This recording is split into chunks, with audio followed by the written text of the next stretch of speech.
a priori je suis nette, mais si jamais je redeviens floue, bah au moins ça transmettra mon état émotionnel du moment, voilà, hein. Et sur ces bonnes paroles, moteur.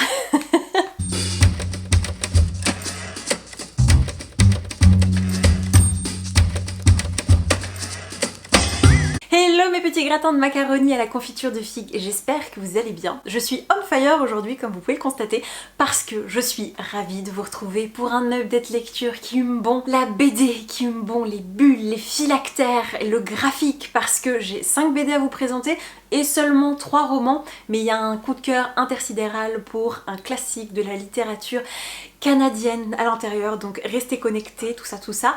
On attaque sans plus attendre par la partie graphique, puisque le dernier update que vous avez eu, il n'y en avait pas un seul, et on y va tout de suite. Et on va attaquer tout de suite avec du lourd, du très lourd, puisque vous n'êtes pas sans savoir qu'en tant que personne née au début des années 90, il y a une chose entre mes 8 et 9 ans que j'ai découverte, qui m'a suivie du coup toute ma vie, qui m'a passionnée dès le premier jour. Il s'agit bien entendu de petites créatures qu'on pouvait s'échanger, qui pouvaient se battre et qu'on pouvait décliner à la fois à la télé et en même temps sur les jeux vidéo et sur tout un tas de produits dérivés qui nous vendaient du rêve à l'époque.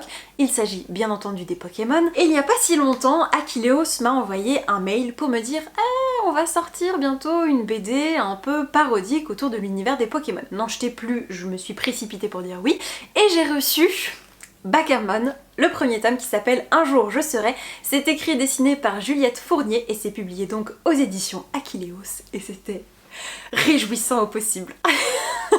Promis, je vais essayer de me calmer parce que là je suis tellement survoltée qu'on a l'impression qu'un Pikachu un peu en colère m'a mis un coup de jus sur le cul. Mais pas du tout, c'est juste mon bonheur incommensurable de me replonger dans cet univers de façon détournée, avec une parodie qui fonctionne à merveille et pourtant j'ai horreur de ça. J'ai essayé des parodies de Star Wars, de 50 Shades of Grey, à chaque fois je trouve ça lourd, je trouve ça pathétique, je trouve ça facile.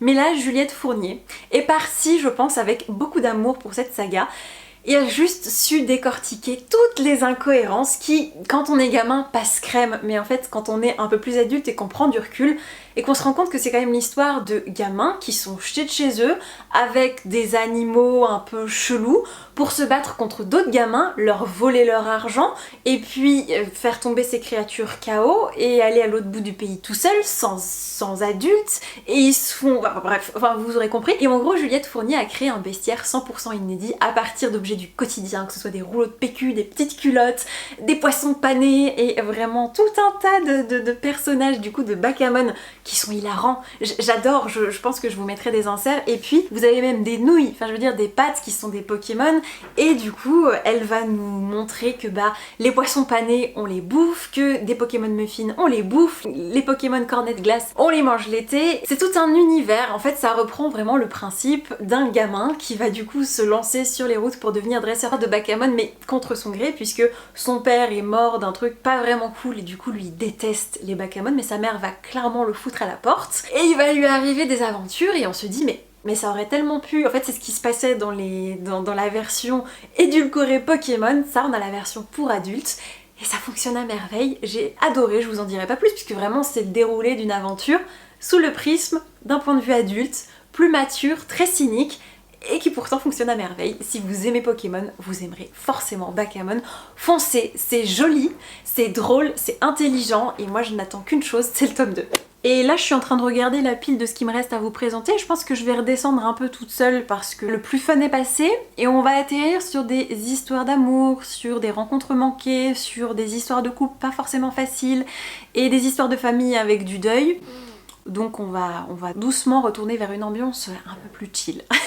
On enchaîne donc avec une bande dessinée que j'attends sans mentir depuis à peu près 7 ans puisqu'il s'agit du nouveau roman graphique signé par Margot Motin qui s'appelle Le printemps suivant, le tome 1 Vent lointain et c'est totalement différent de ce qu'elle a l'habitude de faire puisque Margot Motin c'est J'aurais adoré être ethnologue, c'est la tectonique des plaques, c'est la théorie de la contorsion. C'était un témoignage sur une mère de famille trentenaire actuelle qui se débat avec son envie d'être farouchement indépendante qui est un peu décalée et en même temps son rapport avec son mari, avec son divorce, avec sa fille, avec le quotidien et c'était toujours barré et drôle et déculpabilisant mais dans cette histoire là elle va se concentrer sur le moment où elle a déménagé dans le sud-ouest avec son nouvel amoureux pour acheter du coup une maison à la campagne et vivre ensemble avec leurs 2 filles. Et c'est mine de rien beaucoup plus sombre puisque le principe de Vent lointain, c'est de faire une analogie entre la houle, donc cette espèce de petit ressac un peu désagréable qu'on a parce qu'il y a des vents en mer très violents,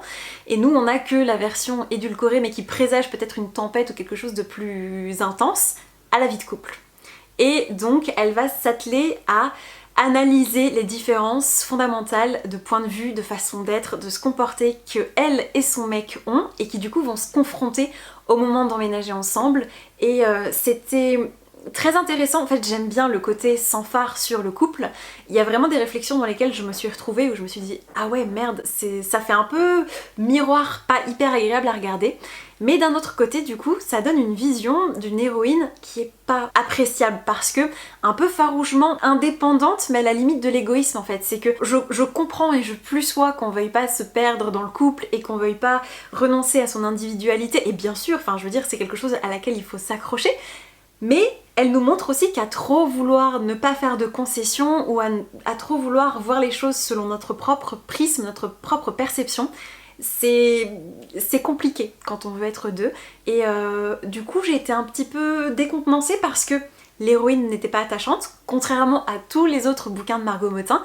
Et il y a eu aussi un petit basculement graphique dans son univers avec des visages un peu plus cartoonesques, un peu plus ronds, un petit peu moins détaillés, qui m'a moins plu.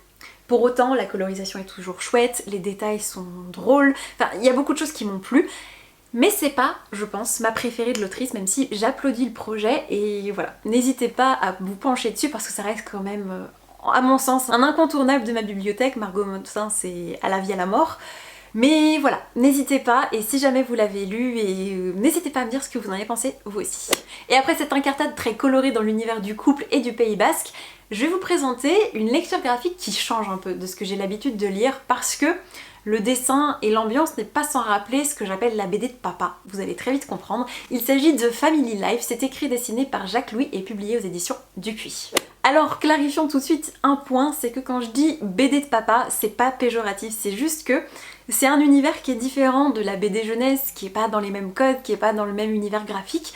Et peu importe, moi je trouve que le trait de Jacques Louis n'est pas sans rappeler celui de Zep, un peu dans la façon de construire les personnages, mais en gros, ça va être un récit sur la vie de famille, sur un couple qui a du coup 2 enfants en bas âge, et qui va tenter, mine de rien, de tenir coup dans la tempête, dans les coups durs. Et je sais que de prime abord, ça peut paraître déjà vu et revu et revu.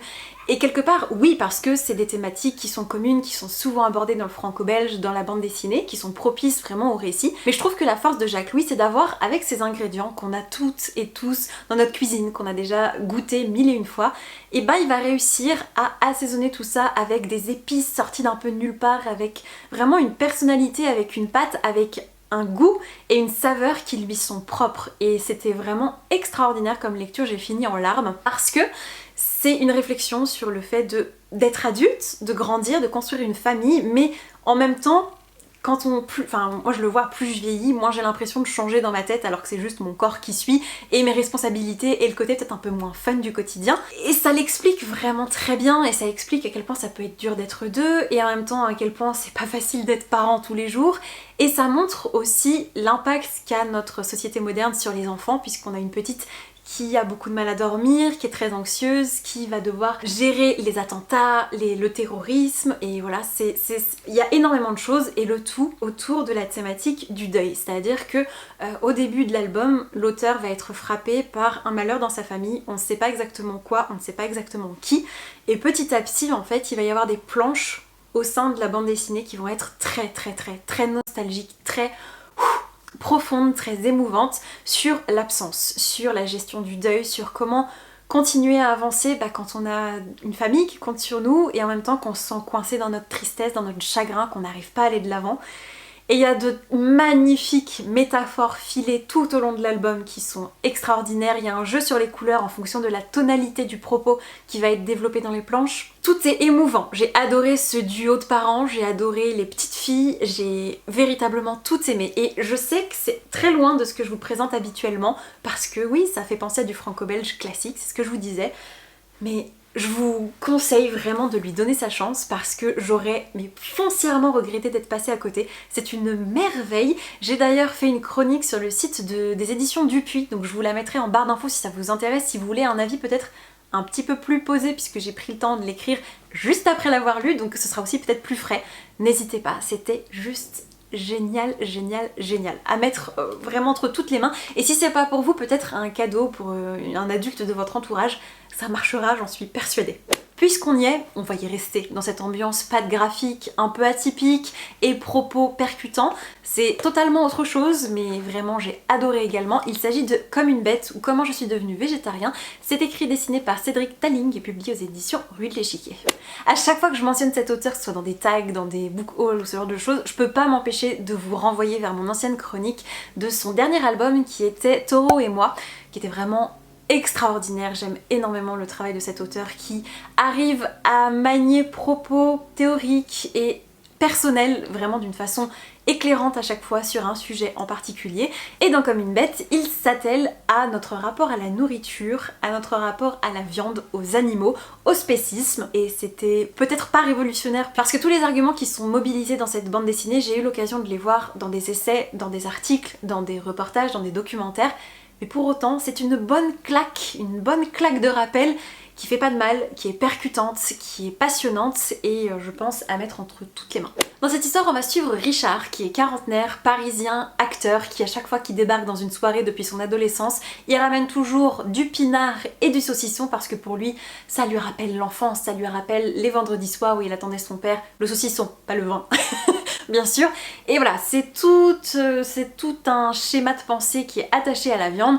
Il adore ça, quand il est sur les tournages et que il va goûter les spécialités locales, c'est toujours de la viande, c'est des tripes, c'est des quenelles, c'est tout ce que vous voulez. Et un beau jour, sa nièce de 13 ans, qui ne mange pas de viande, qui est végétarienne par choix, va avoir une petite conversation avec son oncle préféré, qui va mine de rien le marquer, et peu à peu, il va vraiment s'intéresser à son rapport à la viande. Pourquoi est-ce qu'il n'arrive pas à s'en passer? Pourquoi est-ce que lui qui est prêt à débourser 3000 balles pour faire synthétiser le parfum des coussinets de son chien, oui véridique, pour pouvoir garder une trace de cet animal le jour où il sera mort, pourquoi lui qui est prêt à mettre 3000 balles parce qu'il aime tellement son chien, il continue à bouffer des cadavres d'autres animaux. C'est passionnant, c'est éclairant, c'est un propos qui condense beaucoup de choses, que ce soit de la littérature, que ce soit des essais, des émissions, et c'est documenté tout en étant très personnel, très intime. Moi j'aime beaucoup son univers graphique, je sais que ça plaira pas à tout le monde parce que ça a un côté un peu art contemporain avec un mélange de couleurs vives qui de prime abord ont l'air de ne pas trop aller ensemble et les personnages ont des gueules un peu cassées et un peu abstraites, mais ça fonctionne à merveille. Moi je trouve ça juste onirique à souhait, c'est à la fois désincarné et terriblement personnel. J'adore, je vous le conseille fortement.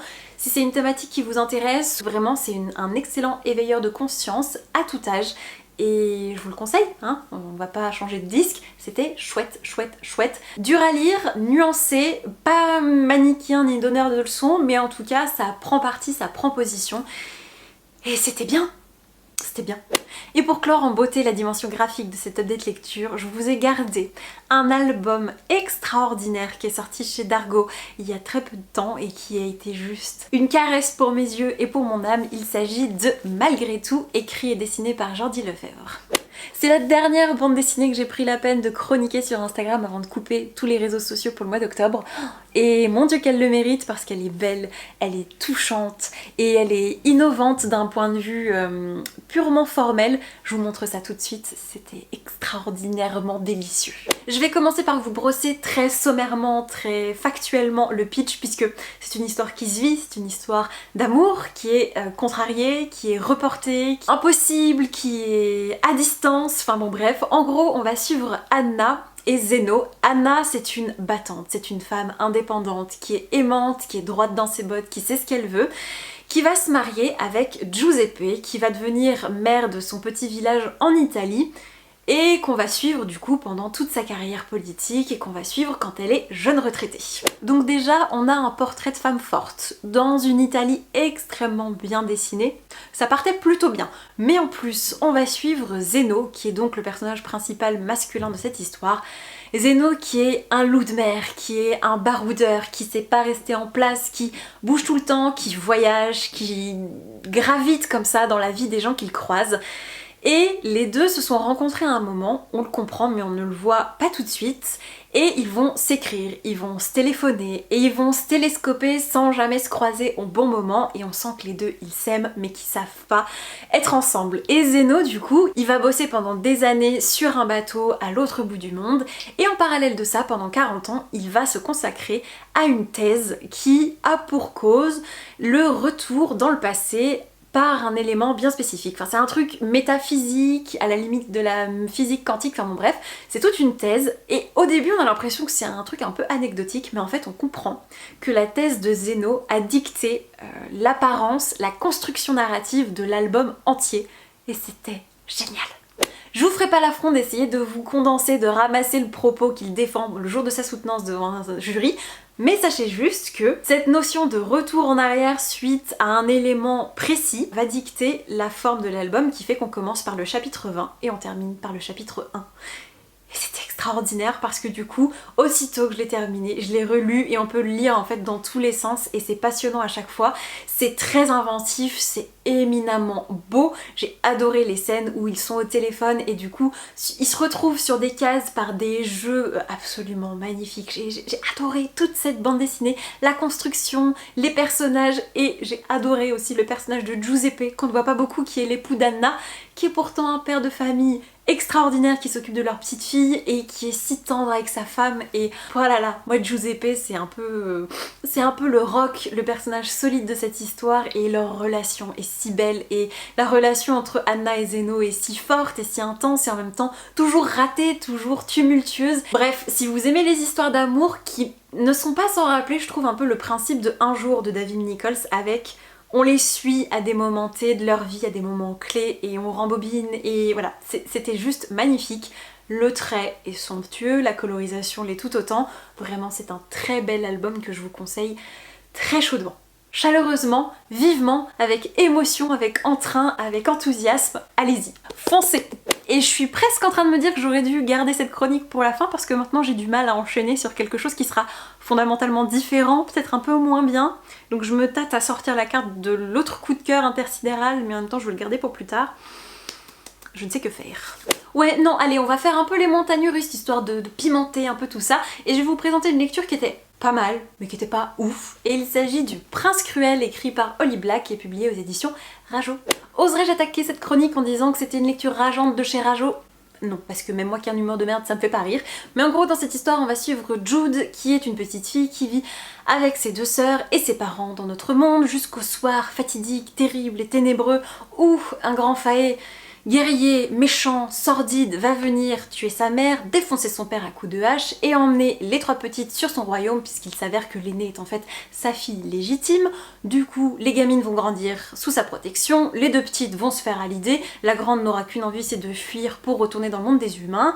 Et donc Jude, adolescente, va en cours dans des grandes prairies pour apprendre l'astrologie et la magie avec sa sœur et certains rejetons de l'aristocratie et de la royauté du monde des faées, dont le prince, dont j'ai déjà oublié le nom pourtant, bon Dieu, Cardan, voilà, Cardan, je sais pas comment ça se prononce, qui est le pire petit bully adolescent qui lui abîme ses affaires, qui est méchant avec elle, qui la rabaisse, qui la jette dans l'eau, enfin bon bref, vous voyez un peu le truc nul de primaire, chiant certes, hein, je dis pas le contraire, mais pas du tout mature.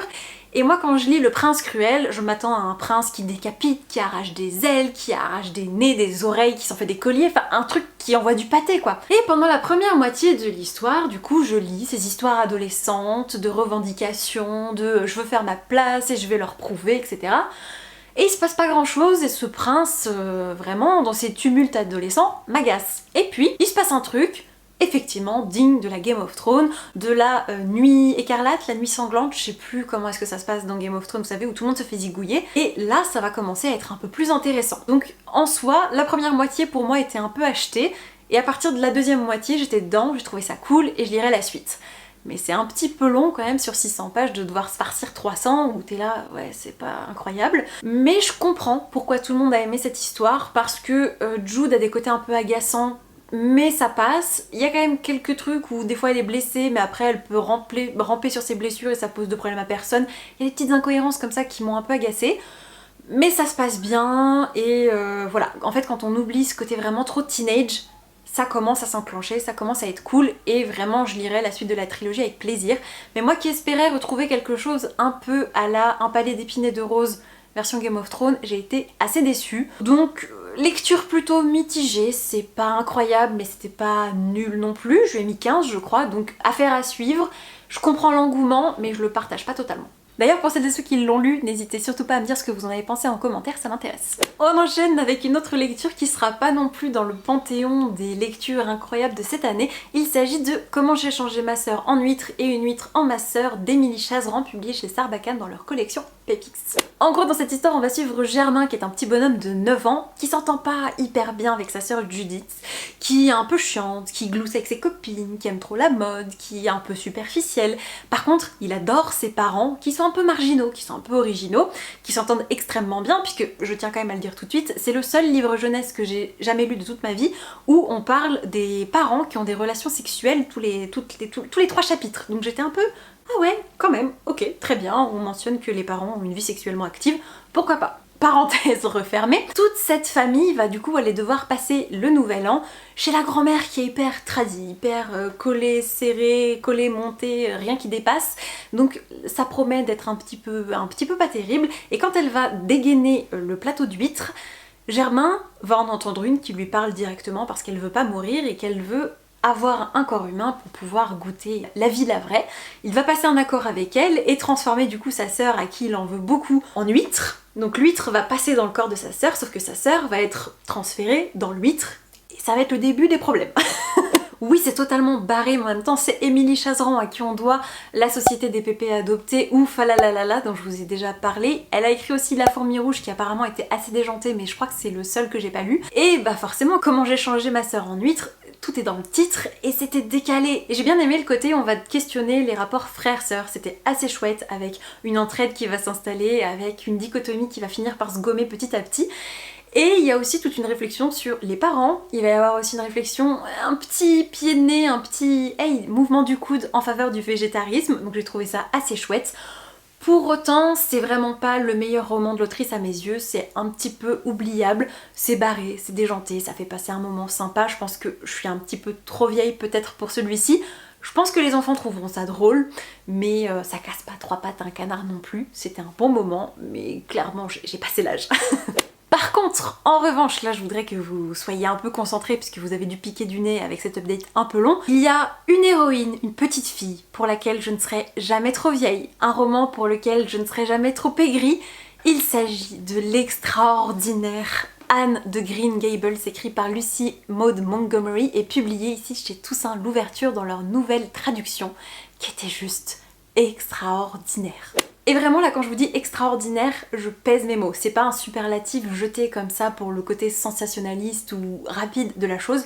Je trouve que ce roman est aussi fabuleux sur le fond que sur la forme. Déjà, si on prend l'objet livre, c'est relié, c'est cousu main, avec un papier de qualité extraordinaire. Les pages de garde sont épaisses, avec un papier un peu pailleté. Vous avez du fer à chaud sur le titre, sur le dos.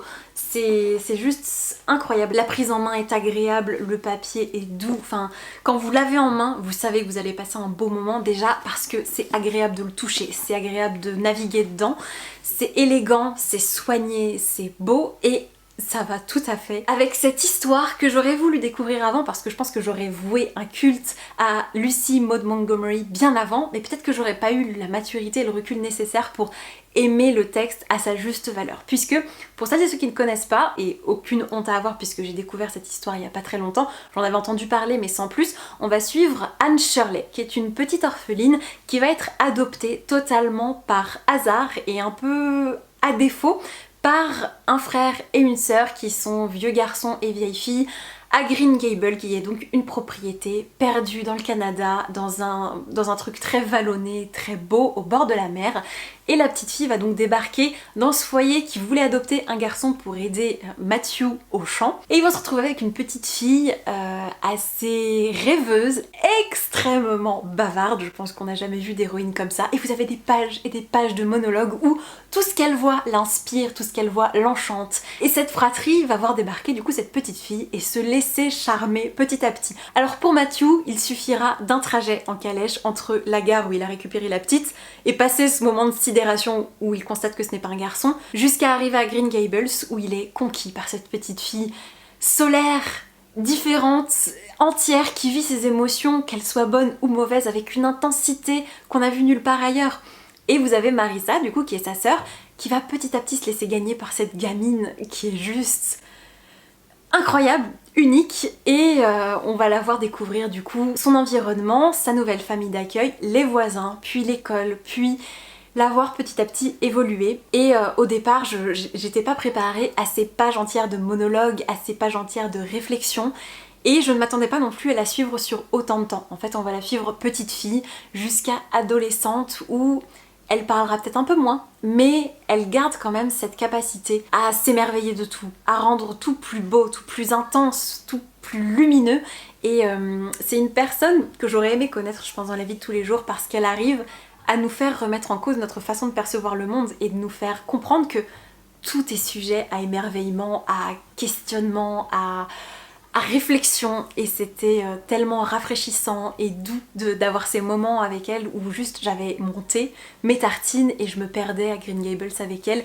Et c'est pas tombé dans les écueils auxquels je m'attendais, puisque je sais pas pourquoi, je m'attendais à un truc un peu larmoyant avec cette orpheline qui peut-être s'entendrait pas avec les gens à l'école, mais pas du tout. Et en même temps on ne peut pas ne pas aimer Anne Shirley, et tout était extraordinaire. Et voilà, j'ai aimé la plume, j'ai aimé ce personnage incroyable, j'ai aimé Matthew, j'ai aimé Marissa, j'ai aimé les amis de Anne, j'ai aimé la voir grandir, j'ai été touchée par tout un tas de choses, et j'ai un chapitre préféré dans ce livre, chose qui ne m'est je crois jamais arrivée, je crois que c'est le chapitre 31, et dans lequel Marissa, donc qui est la femme qui a recueilli Anne avec son frère, va se rendre compte que Anne est en train de grandir, que c'est plus une petite fille, que c'est une jeune femme qui a changé, qui est plus exactement, mais pas seulement physiquement, qui n'est plus exactement cette petite fille, qui avait toujours des flots de paroles ininterrompus et une verve sans fin, mais qu'elle est un peu plus modérée, qu'elle est un peu plus raisonnable, qu'elle est différente, qu'elle est un peu plus rêveuse, mais pas de la même façon. Et en fait, elle est en train de faire le deuil de cette petite fille, tout en aimant autant ce qu'elle est devenue, et elle se reprend du coup à se considérer peut-être comme une figure maternelle, chose qu'elle n'avait jamais pris la peine de faire avant. Et c'était mais si émouvant, si tendre, et c'est à l'image de tout ce roman. Et j'ai pleuré, et j'ai ri, et j'ai relu des passages parce que c'est beau. Et si vous ne connaissez pas Anne de Green Gables, il serait peut-être temps, parce que vraiment vous passez à côté de quelque chose, et je pense que ce sera ma meilleure lecture de 2020. Pour l'instant en tout cas, c'est sûr, elle a tout détrôné. Et si vous ne connaissez pas, lisez-le, c'est extraordinaire.